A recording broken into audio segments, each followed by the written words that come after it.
नमस्कार साथियों। आज हम मैथमेटिक्स में पहली प्रश्नावली नंबर सिस्टम यानी संख्या पद्धति को पढ़ेंगे, जिसमें पहली संख्या हमारी है प्राकृत संख्या।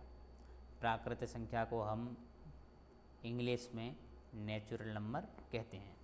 तो ऐसी संख्या जो एक से प्रारंभ होती है और अनंत तक चलती रहती है। या हम दूसरी भाषा में कह सकते हैं कि जिन संख्याओं से गिनती की क्रिया की जाती है उन्हें क्या कहा जाता है? प्राकृत संख्या कहते हैं।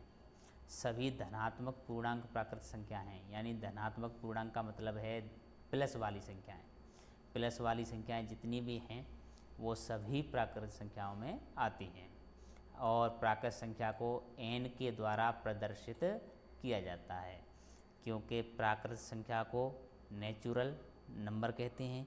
इसलिए पहला जो अल्फ़ाबेट है वो है n, इसलिए यहाँ पर n के द्वारा प्रदर्शित किया जाता है।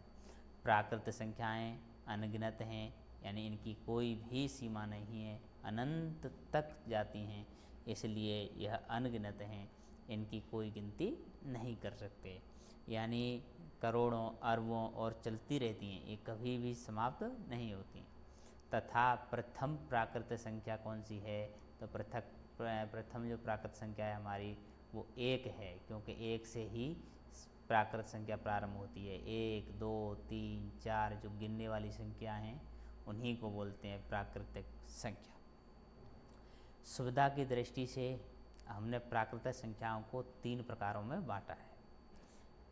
एक है संख्या 1, जो न तो भाज्य है न अभाज्य, और एक होती हैं भाज्य संख्याएं, एक हैं अभाज्य संख्याएं। तो ये है अभाज्य संख्याएं और ये वाली हैं भाज्य संख्याएं। तो अभाज्य संख्याएं वे संख्याएं होती हैं जिनके एक और स्वयं के अलावा कोई गुणनखंड नहीं होता, तो उसको कहते हैं अभाज्य संख्याएं।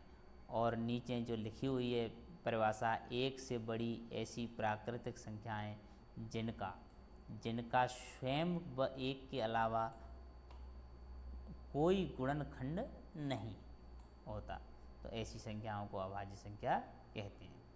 और जिन संख्याओं का एक और स्वयं के अलावा गुणनखंड होते हैं उन संख्याओं को कहते हैं भाज्य संख्याएं। बहुत बहुत धन्यवाद। आज